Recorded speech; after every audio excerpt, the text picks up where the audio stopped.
अब 2 दिन शेष रह गए हैं। समाजवादी पार्टी की बात कर लें तो यहाँ पे पहुंच चुकी है रागिनी सोनकर है, जो समाजवादी पार्टी से विधायक है। आइए इनसे बात करते हैं और जानते हैं, उपचुनाव के मात्र 2 दिन शेष रह गए हैं, समाजवादी पार्टी क्या रणनीति सेट कर रही है यहाँ पे? हमारी सारी रणनीति जो है वो पीडीओ को लेकर के है कि किस तरीके से जो हमारा शोषित वर्ग है, जिसका शोषण कर करके एनडीए की सरकार ने आज जीना दुश्वार कर दिया है, चाहे वो गरीब हो, चाहे हमारे बच्चे हो, चाहे हमारी महिलाएं हो। सुरक्षा के नाम पे महिलाओं के साथ सिर्फ और सिर्फ अत्याचार हो रहा है। हमारे जो बच्चे बेरोजगार घूम रहे हैं, महंगाई का दर बढ़ता ही चला जा रहा है, बिजली की व्यवस्था तो पूरी ठप है, क्षमता वृद्धि का कहीं भी किसी भी ट्रांसफार्मर का नामो निशान नहीं है। एक ट्रांसफार्मर एक दिन भी नहीं चल पाता है और अगले दिन फिर वो बनने के लिए जाता है और 1 हफ्ते लग जाते हैं उस ट्रांसफार्मर को ठीक होने में।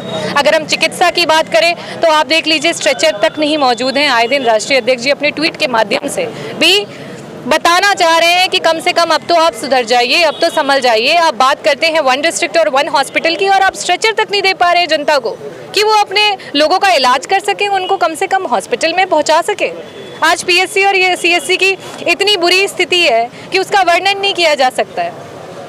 कल ब्रजेश पाठक ने कहा है कि अपने मीडिया से बातचीत करते हुए कहा कि समाजवादी पार्टी की यहाँ पे सरकार रही, स्थिति पूरी तरह से चौपट हो गई थी। चाहे विद्यालय की बात कर लें, यहाँ पे सरकारी अस्पतालों की बात कर लें, स्थिति बड़ी खराब थी। जब से हमारी सरकार आई है, सबकी स्थिति हम लोग बेहतर कर रहे हैं।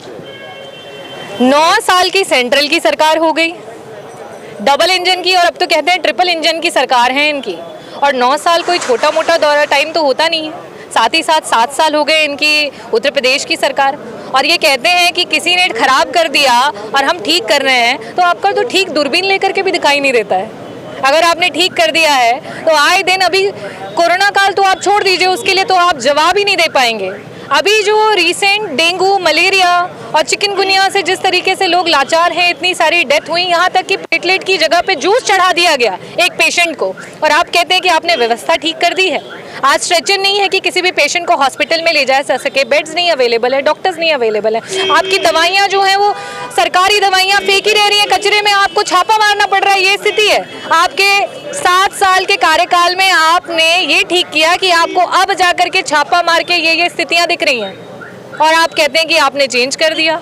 बीजेपी के तमाम मंत्री और विधायक यहाँ पे डेरा डाले हुए हैं। समाजवादी पार्टी कैसे सामना करेगी इन चीजों का? बहुत मजबूती से सामना कर रहे हैं, पीडीए सामना कर रही है। चाहे हमारा पिछड़ा समाज हो, अल्पसंख्यक समाज हो या दलित समाज हो, सब एक साथ जुड़ करके मजबूती से इसका सामना कर रहे हैं, और वो परिणाम बताएगा। क्या रिजल्ट निकलेगा यहाँ से? अगर बिल्कुल डेफिनेटली निकलेगा, और बहुत अच्छा रिजल्ट निकलेगा, और जनता की जीत होगी। तो ये थी रागिनी सोनकर जी थी, जो समाजवादी पार्टी की विधायक हैं। वो भी पहुंच गई हैं और कह रही हैं अब समाजवादी पार्टी यह चुनाव बड़ी मजबूती से लड़ेगी और यहाँ से जीतेगी भी। अब देखना है कि 5 तारीख को चुनाव होगा, जनता किसको वोट करती है और किसको विधायक बनाती है। अब बने रहिए हमारे साथ, आप देख रहे थे मऊ तक, मैं हूँ संजय।